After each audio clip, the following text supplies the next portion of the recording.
Welcome to another interesting episode of From the Correspondent on Signature TV. I am Emmanuel Tewasi, bringing you stories behind the headlines from our team of correspondents.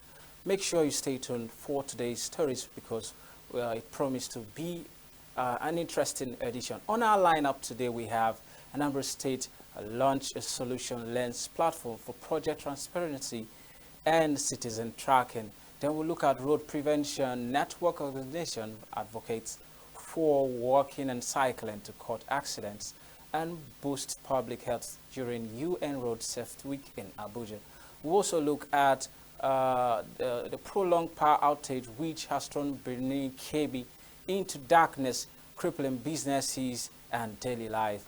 Then also from Enugu, we'll look at PPCMB once against SSCE malpractice, emphasizing hard work and strict penalties for offenders. And finally, the Nigerian Senate has urged the federal government to include local governments in the Federal Account Allocation Committee and deploy troops to combat renewed Boko Haram threats in the northeast. All this will come your way right after we go on this break. Stay with us.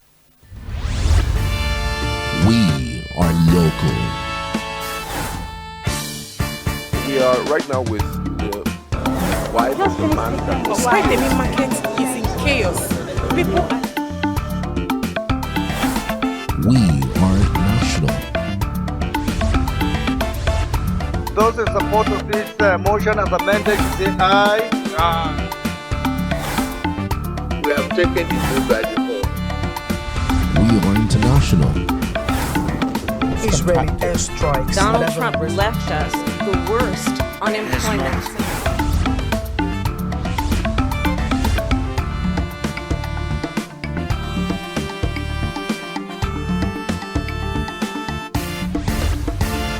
Signature TV, news in your pocket. Welcome back. If you're just joining us, this is From the Correspondents.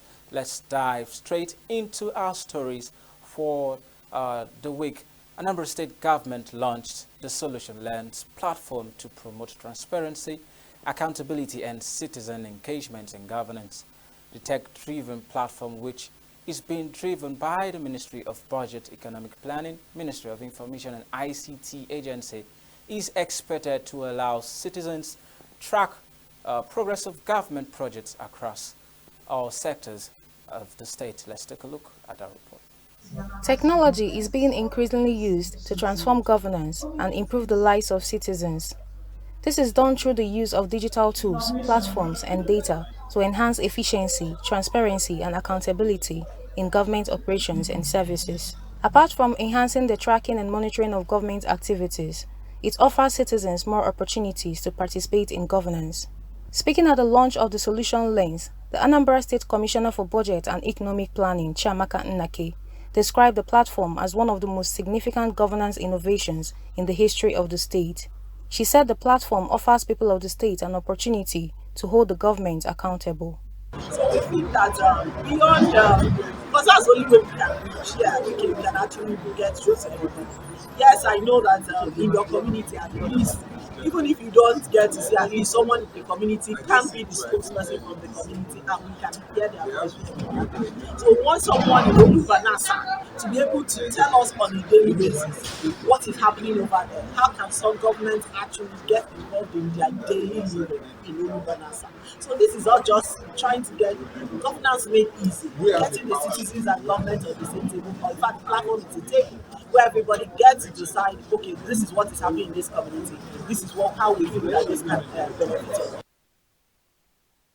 Commissioner for Information Dr. Salome noted that the initiative is in line with the mantra of the state government, which is everything technology, technology everywhere. He, however, said the platform can only be effective and successful with effective engagement of the citizenry.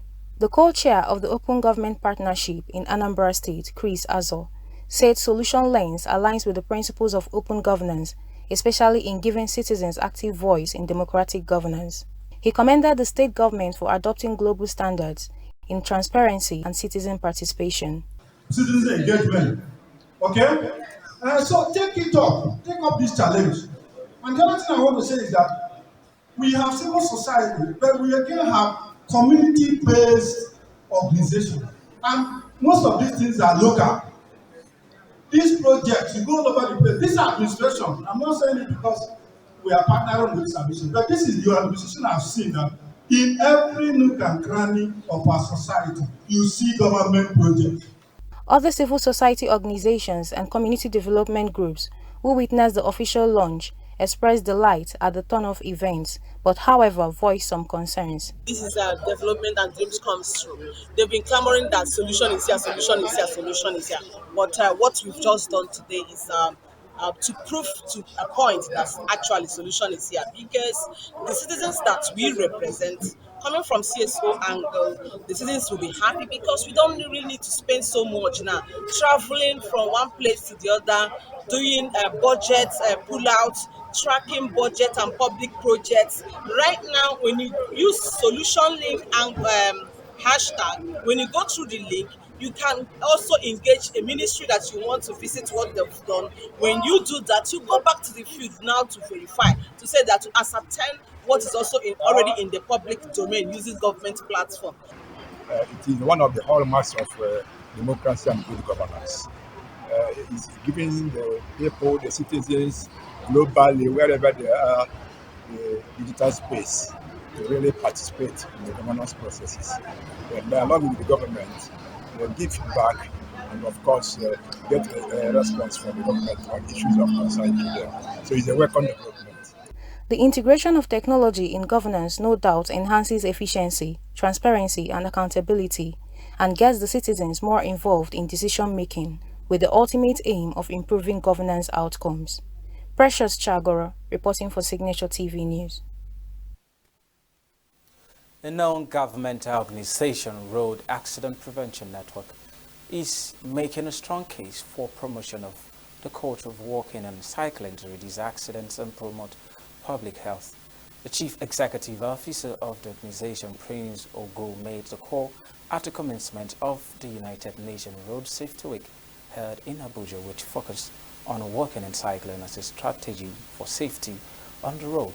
Correspondent Chimeze Nzedima reports that the Road Safety Week was organized in conjunction with major ministries and agencies concerned with road safety. Speaking at the launch held at the National Orientation Agency headquarters, the Chief Executive of Road Accidents Prevention Network, Prince Ogu, said the campaign for 2025 seeks to promote safer walking and cycling practices to reduce road accidents, enhance public health, and foster overall road safety across Nigeria. He suggested the licensing of cyclists as a means to improve training and documentation. So we are out to push more to see that the government give audience to this campaign and ensure that the walkways are created, pedestrian ways are created for, the citizens, so that they can be more safe on the road. Licensing bicycle riders in Nigeria is very, very good because it gives them security.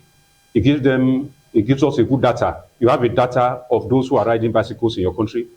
You can call them for training, you can call them for empowerment, and so many other things, including sport. Mr. Abubakar Usman, who represented the Federal Ministry of Transportation, underscored the need for sustained dialogue on road safety and the creation of policies that improve pedestrian and cyclist access to roads. Henrietta Onyeneke, Director of Narcotics and Drug Abuse Division at the Federal Ministry of Health, spoke of the ministry's effort to align with WHO policies by formulating strategies against alcohol consumption to curb intoxicated driving. She also advocated for greater public awareness on the health benefits of walking and cycling. We encourage walking and cycling, and in our policy making, we are equally trying to see how we make a provision for these road walkers and cyclists to have their own access roads in the nation.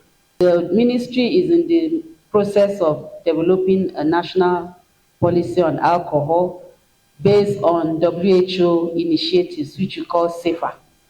So in that regard, we want to say that everyone is on board this development, and as much as possible in the area of access and control, that will be managed because if we do not manage it well, we can imagine what it will expunge to in terms of mental illness or mental situations that comes with the harmful use of alcohol. Indulging in walking and cycling is a very good habit and lifestyle that everyone should be encouraged to embark upon. Also present were DCC Choma Ikeocha, representing the FCT Sector Command of the Federal Road Safety Corps, FRS, CCCI Muta. She stressed the potential of the initiative to drastically reduce accident rates, stimulate the economy through increased bicycle sales, and call for dedicated cycling lanes. She clarified that licensing cyclists was not currently under consideration. The National Union of Road Transport Workers, represented by Rufia Moji, assured that cyclists would not face fines or ticketing, adding that their officials are well trained to support vulnerable road users. If this cycling is included in the transport system, because children will be using bicycles to school and everybody will be working on their own track, then it improve the economy because the seller of the bicycle will sell more. It's not a mandate now to license bicycle riders. You are free to ride your bicycle anywhere, but not on the express. Don't go to the express. You can ride your bicycle within the safe areas. Not that you take it to where you'll be hit down. So the issue of issuing a ticket or payment is related to law. We are not on that. But all our leaders are going to work on how to observe the other road users. They should be very careful and allow the other users to cross, and whatever they do, they should do it within the cycle of their training or the profession. Authorities remain hopeful that the campaign will significantly cut down road traffic incidents involving pedestrians and cyclists, while encouraging more Nigerians to embrace walking and cycling as a safe, healthy, and eco-friendly alternative to vehicular movement. In Abuja, I am Chimize Zadima for Signature TV.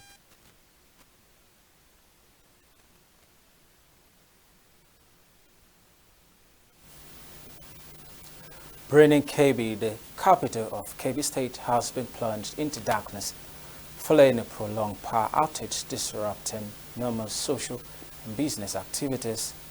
The situation has brought frustration and widespread inconveniences to businesses who lament the economic losses occasioned by the prolonged outage.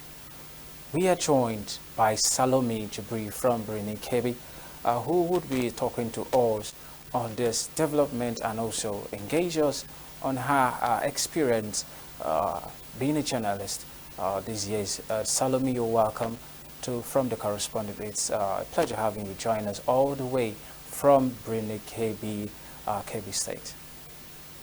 The pleasure is all mine. Good afternoon.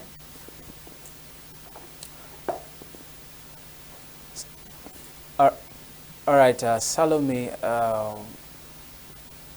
you have been in this profession for quite some time now. Please, can you share your early career days with us? Salome, can you hear me?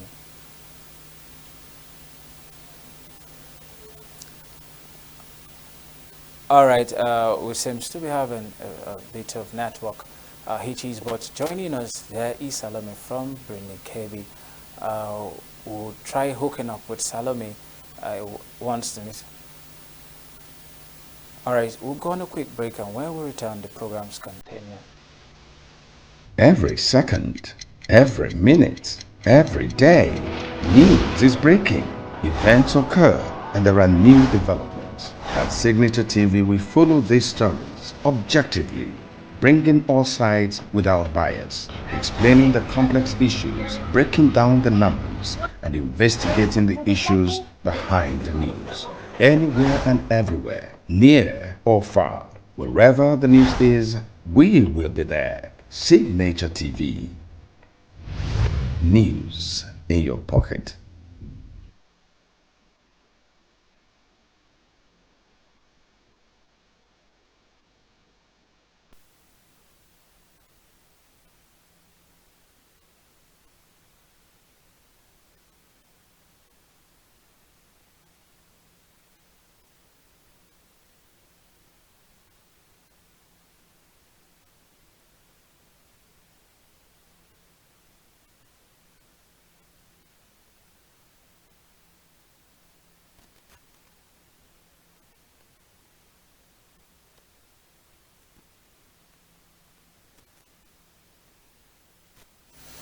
Welcome back, and if you're just joining us, you're watching From the Correspondent on Signature TV.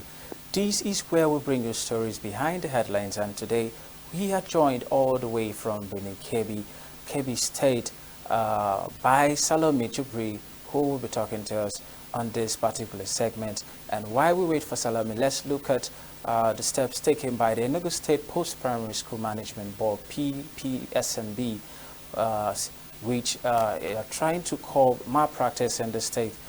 The chairman of the board, Reverend Father Hilary Mbodili, who issued the stern warning while monitoring the conduct of the ongoing senior secondary school certificate examination SSCE in Enugu, warned that students and supervisors caught engaging in sharp malpractices will face severe sanctions.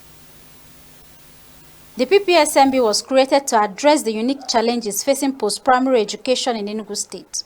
The board, under the leadership of Father Mbodili, has set for itself the task of policy assurance, staff development, and infrastructure development. The monitoring exercise took the team, led by Father Hilary Mbodili, to some schools in Ezagu local government area where it monitored the conduct of the ongoing senior school certificate examination. The team checked for adherence to examination guidelines, cleanliness, and overall atmosphere in the examination halls. The PPSMB chairman, while addressing students at Community Secondary School and Model Secondary School in Olo, emphasized the importance of hard work and good reading habits to improve their academic performance and ensure a brighter future for themselves and their community.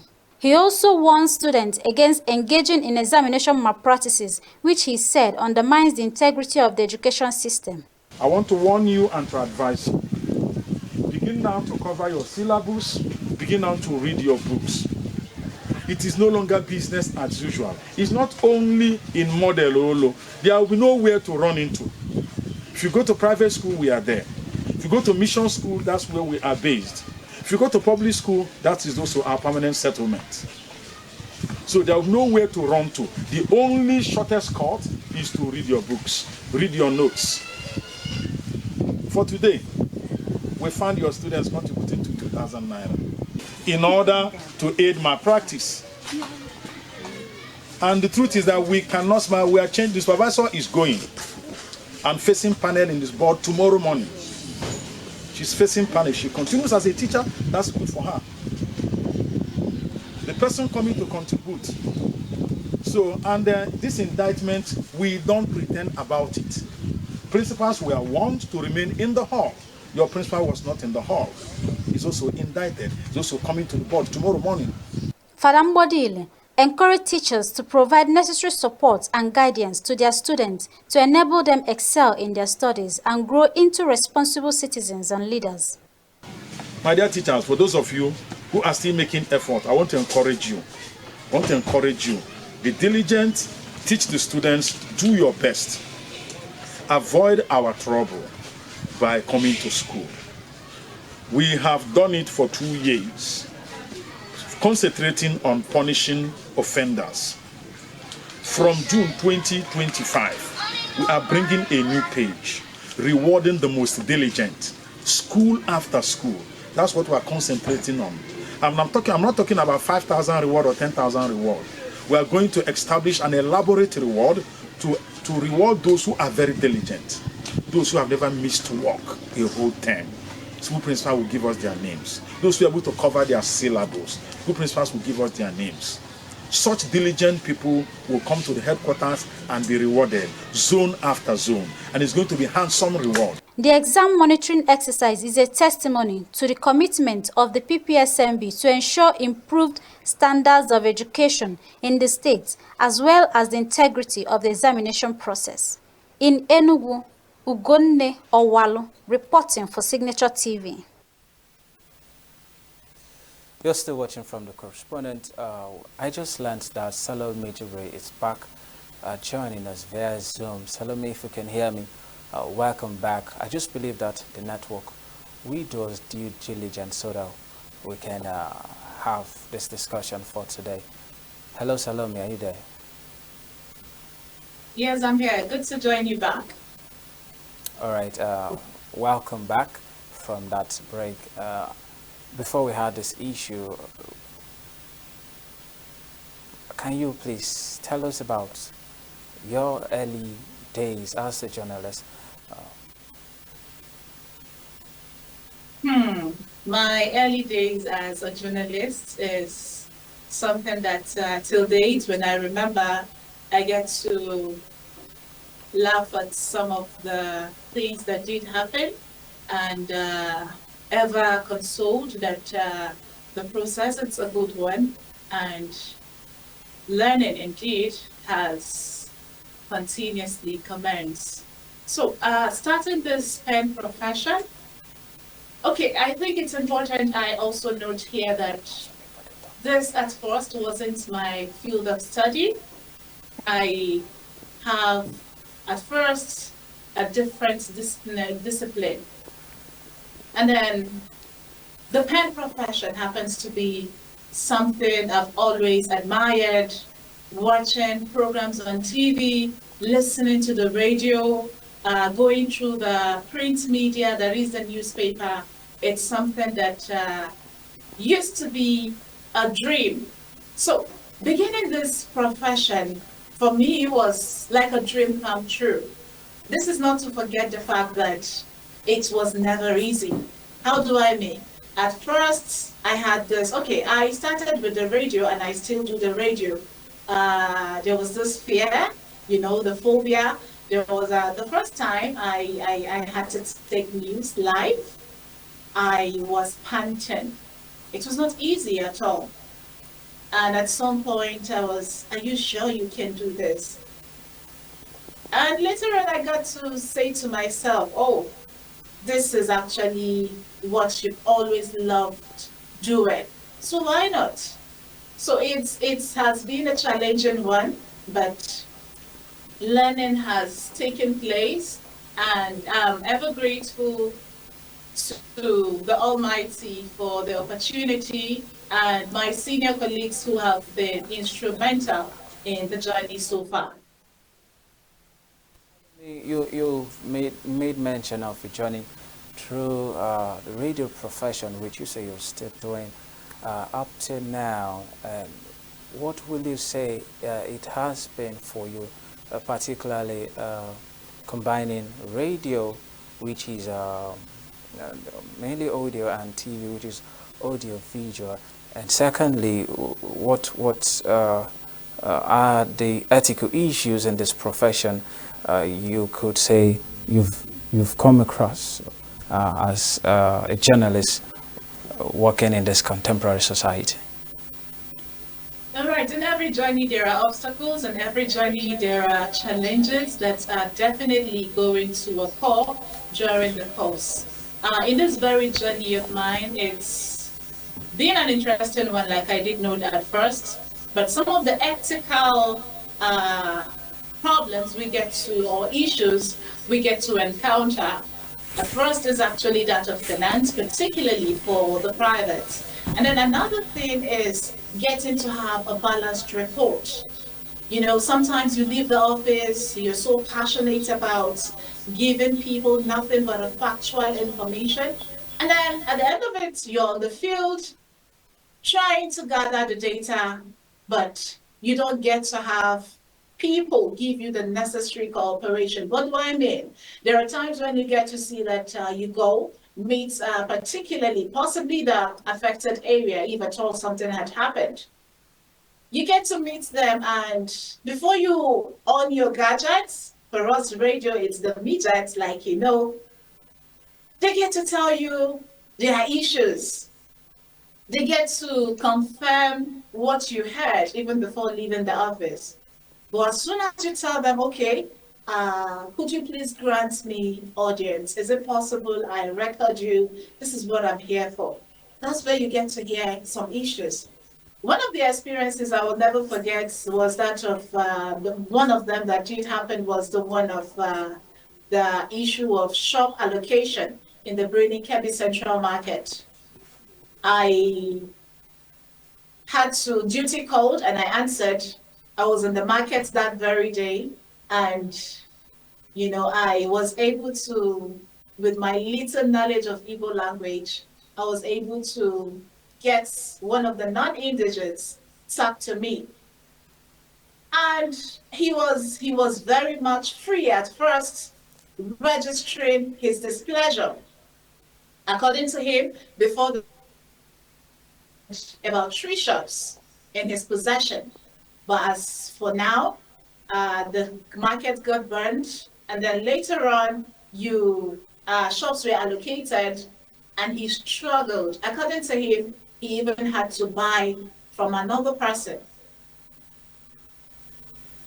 He was able to tell me all that had happened, and then I said to him, "Okay, sir, can you please say this into my gadget? I'm sure it will get to the appropriate quota." And immediately he got scared. He said, "No.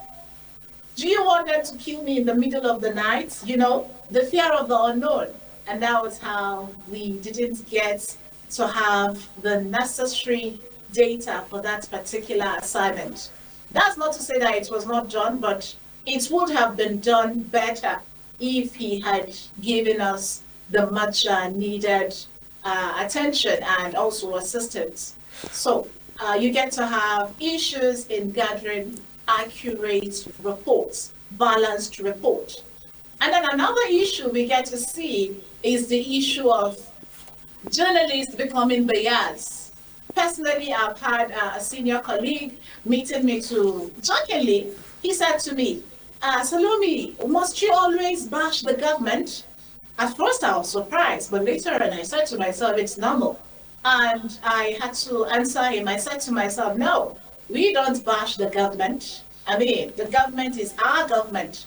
We don't bash the government. We talk about the happenings in the state. So right there, I felt within me that it could be that he's been sent, you know. So apart from that, you get to sometimes see that there is influence. What do I mean? There are times when you get to see that this is the right thing. Oh, that reminds me of an issue that happened in this very land of equity in this part of the country.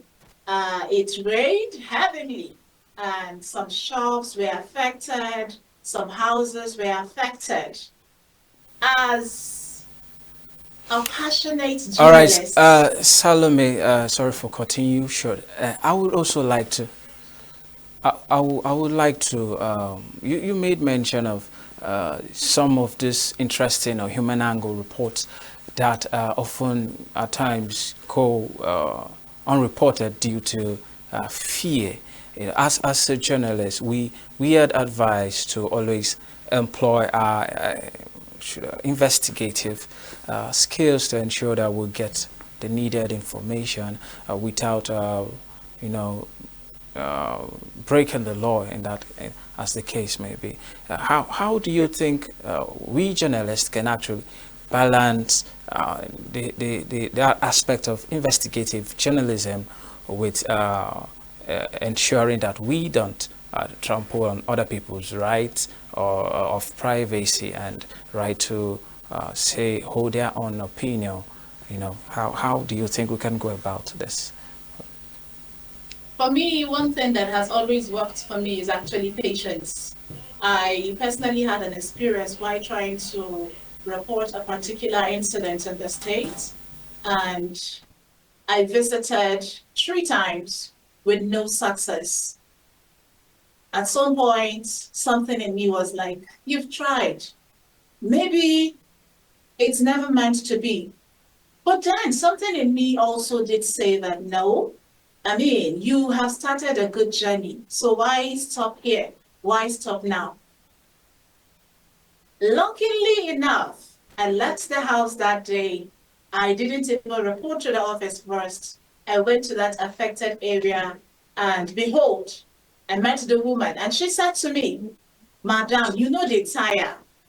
And I laughed. I said to her, "Mama, now what would they do? We no fit tire." And then she smiled. And immediately she was able to speak to the young men that were expected to assist me in gathering my data. So it was a very positive one. What am I saying? Patience will go a long way for us.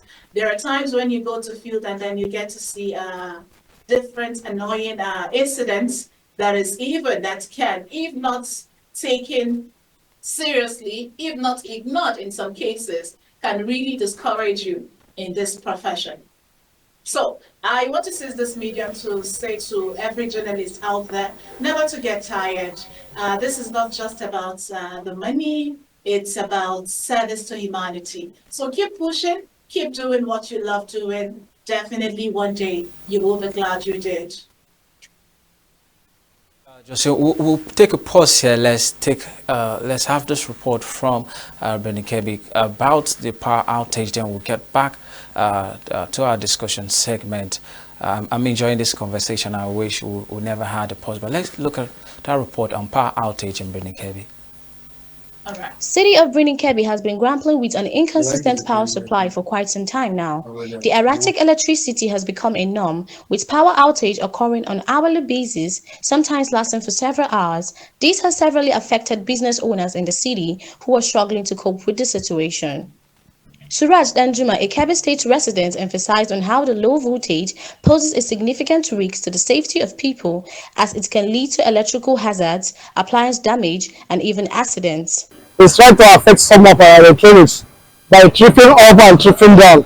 Sometimes you see the light given to us, if it's so bright, at the end of the day again it will low, which is affecting some of our electronics, especially for those that are using freezer nowadays. We cannot be able to leave our freezer on because of the light issue, because the light is not stable as usual used to be before. But when we try to discover that the NEPA has issues.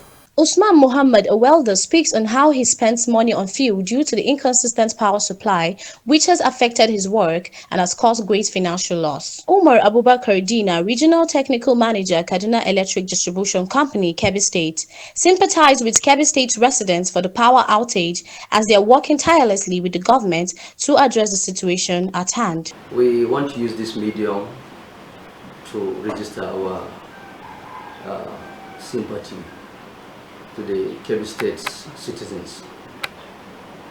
Actually, the cause of this outage in Kebbi State, it happens as a result of a windstorm damage which resulted the breakdown of 3 number towers that emanate from Kaenji down to Kebbi State.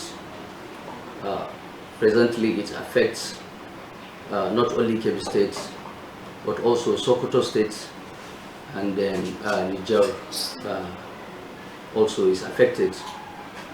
And then state and federal government, the TCN, Transmission Company of Nigeria, has mobilized the contractors. They are currently now on site, ensuring to restore normal supply to Kebbi State. And then from our own site, Kaduna Electric preferred a temporary solution by rationing the supply from Kaduna down to Zamfara, moving to Sokoto, and then finally to Kebbi. That is what we are receiving now. The supply we are receiving now is not enough, we know, but this is a temporary solution. We want the community, the citizens, to bear with us that by the grace of God, everything possible is doing to ensure normal supply is restored. Residents of Birnin-Kebbi are calling on the government to address the issue of inconsistent power supply, which they believe is hindering the city's economic growth and development, as the temperature rises to 45 degrees Celsius. Business owners are also urging the authorities to find a lasting solution to the problem, which would enable them to operate efficiently and effectively. From Birnin-Kebbi, Excellence Benjamin reporting for Signature TV. Welcome back. You're still watching From the Correspondent on Signature TV, and I've been talking to Salome Jubrin all the way from Birnin-Kebbi. We just watched this report from Kebbi about power outage, and we'll be going back to Salome where we'll continue our discussion.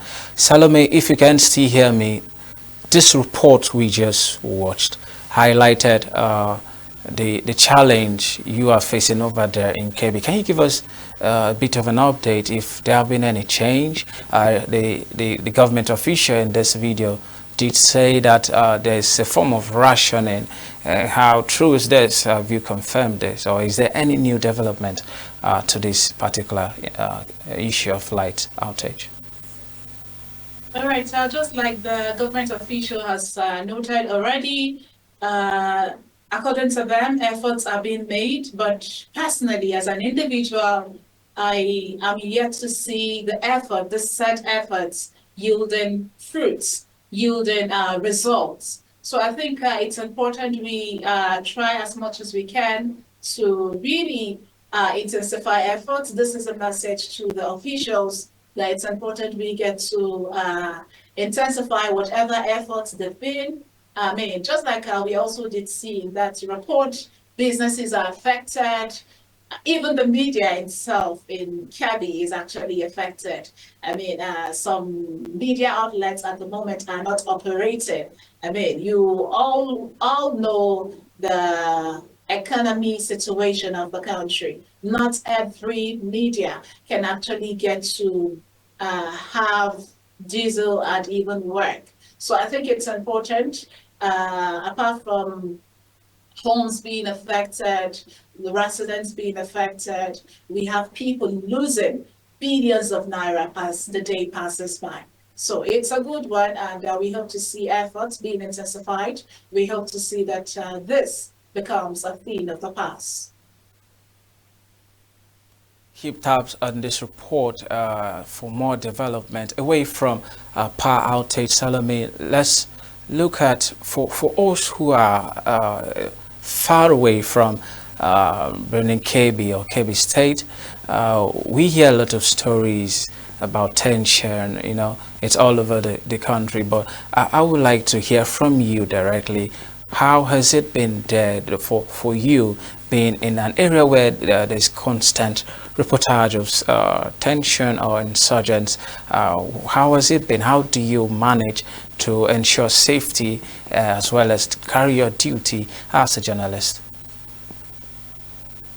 All right, in this part of the world, it has not been easy, I must say, but I think it's fair enough when compared to bigger cities. Journalists get to work fairly, sometimes freely, you know, and the issue of insurgency is being curtailed, and we sure are expecting to see lots of changes, you know, in that very aspect. So for us here, reporting isn't really much of a problem, though the only issue, as earlier said, is just the issue of finance and sometimes maybe power supply. But the environment is kind of conducive for the pen profession, in my own opinion. All right, Salome, thank you so much.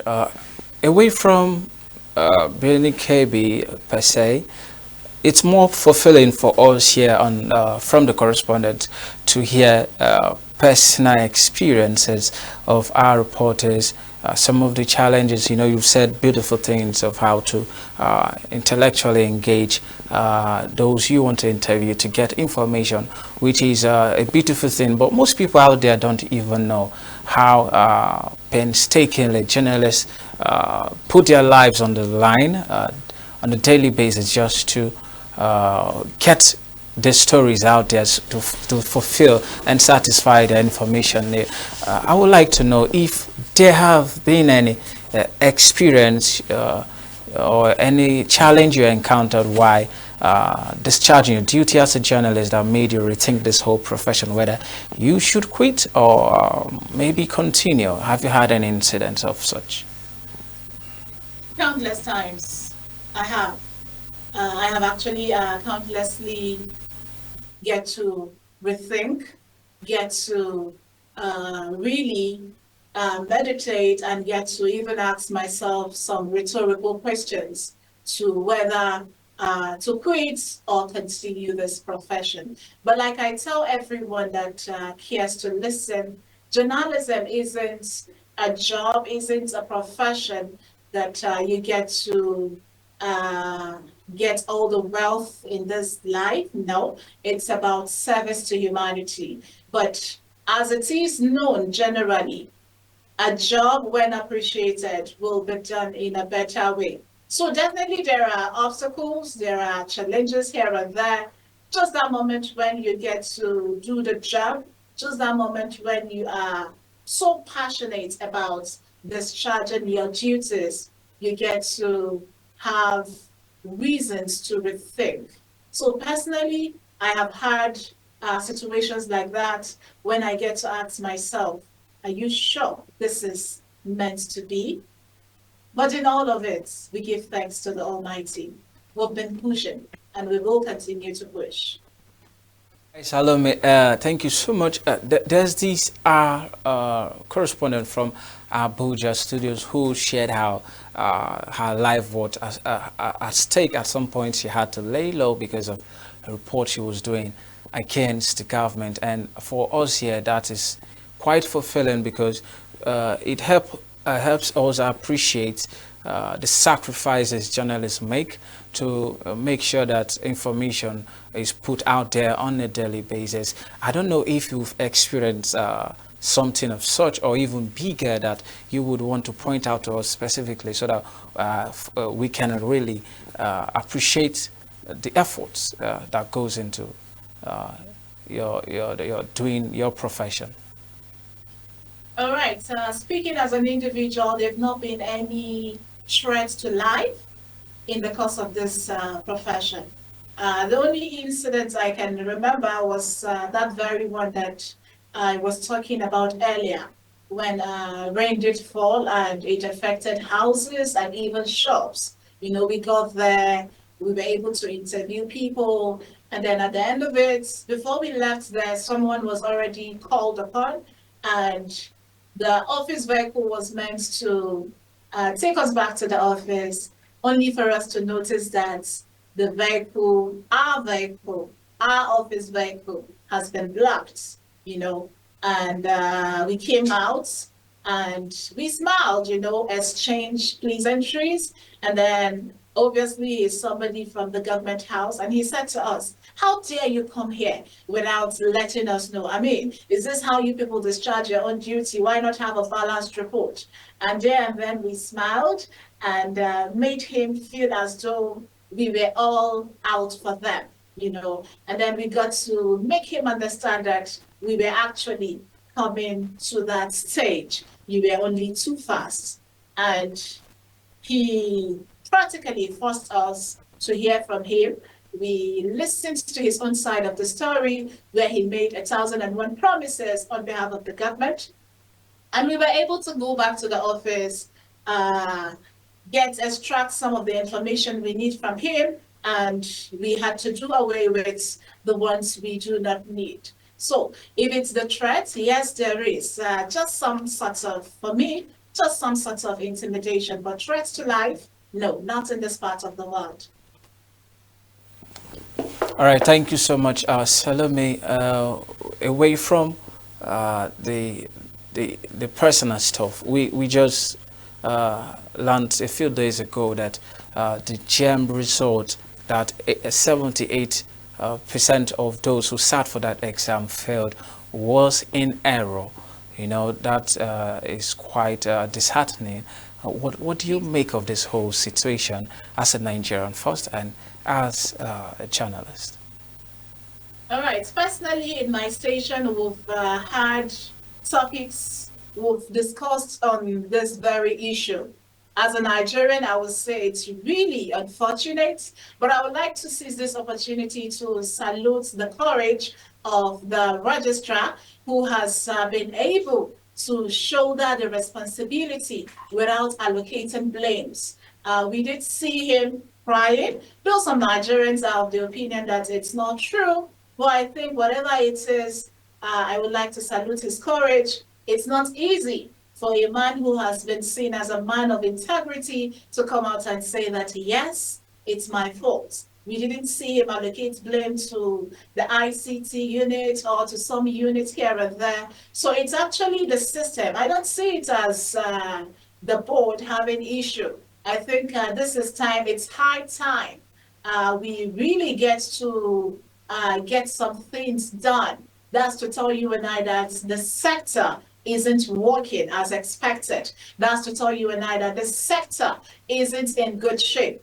Who knows? Possibly this is not the first time that this is happening, as taught by some Nigerians. It's so unfortunate also that a candidate rather, had to die before this discovery.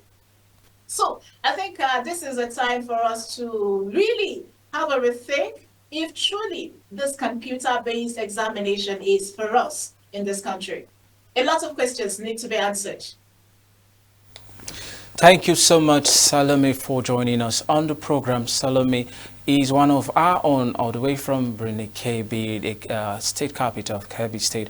We appreciate and enjoy the time we spent with you on the program. And we hope to have you again tell us about what is going on there with new perspective to journalism and how Kebbi State is being governed. Thank you so much, and see you next time. The pleasure is all mine. Thank you for having me. All right, we'll go on a quick break and the program continues shortly. Stay with us.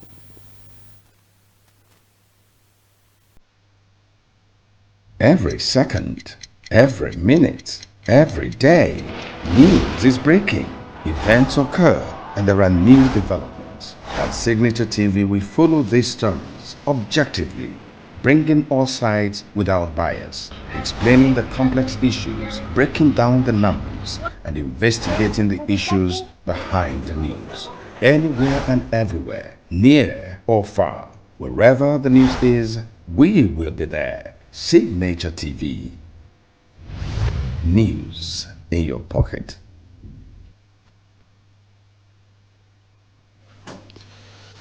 Welcome back. This is From the Correspondent on Signature TV. And if you just joined us, we spoke to Salome Jubrin from Kebbi State, who is our guest for this segment.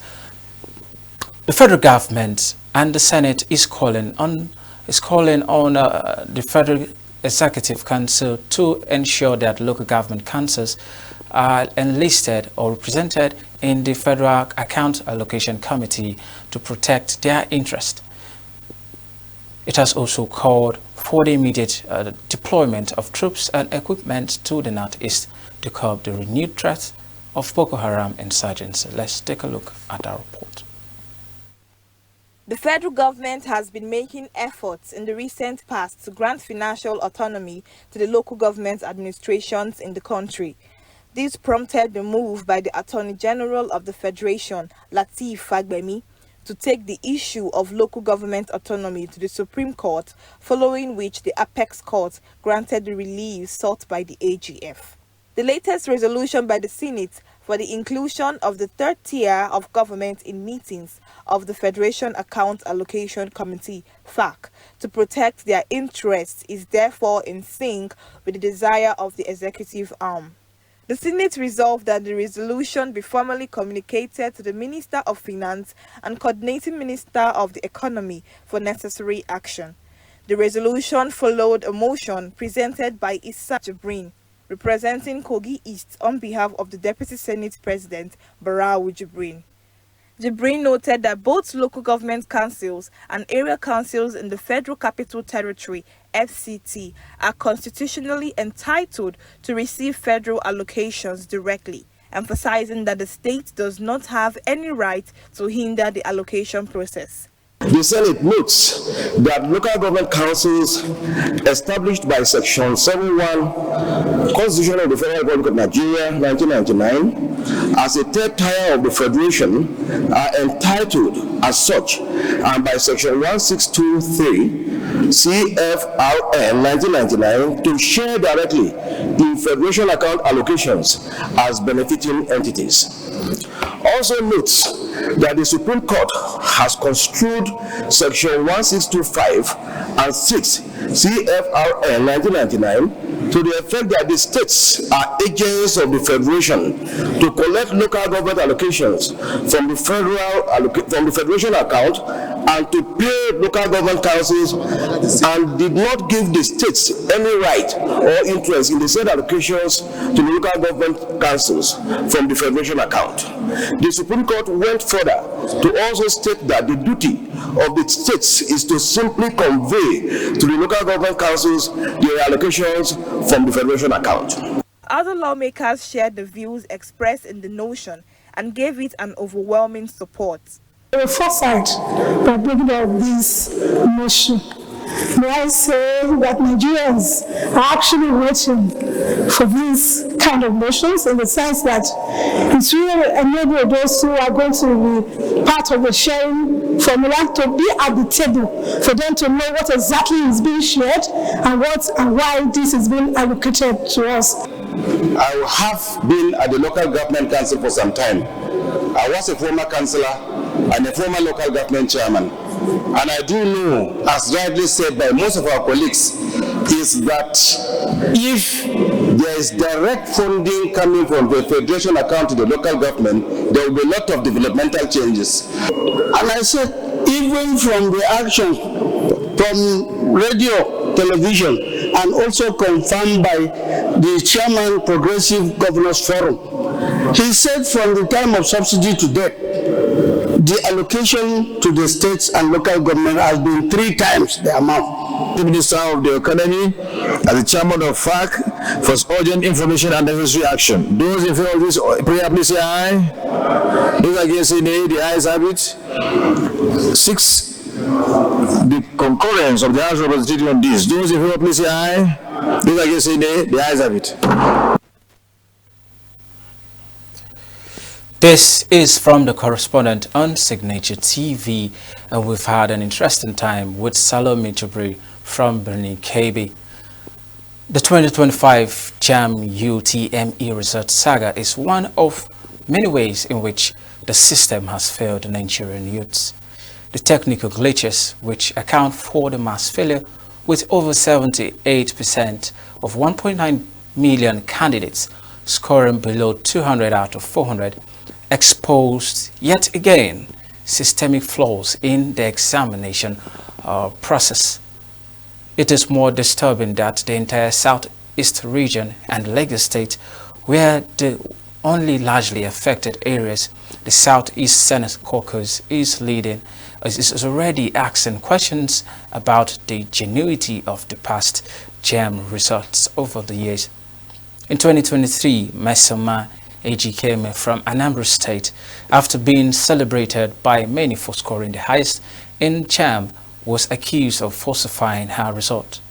Could this also be a technical glitch? Do you think an apology by the JAM's Registrar Professor Isaac Oluyode is enough to undo the mental and psychological damage on these students? I will leave you to ponder on this, and that is where we wrap up this segment of From the Correspondent. Thank you so much for staying with us on this episode. Follow us on all our social media platforms and stay tuned to Signature TV channel 265 on Elsa TV. Till I come your way next time, I am Emmanuel Tewase. Enjoy the week ahead.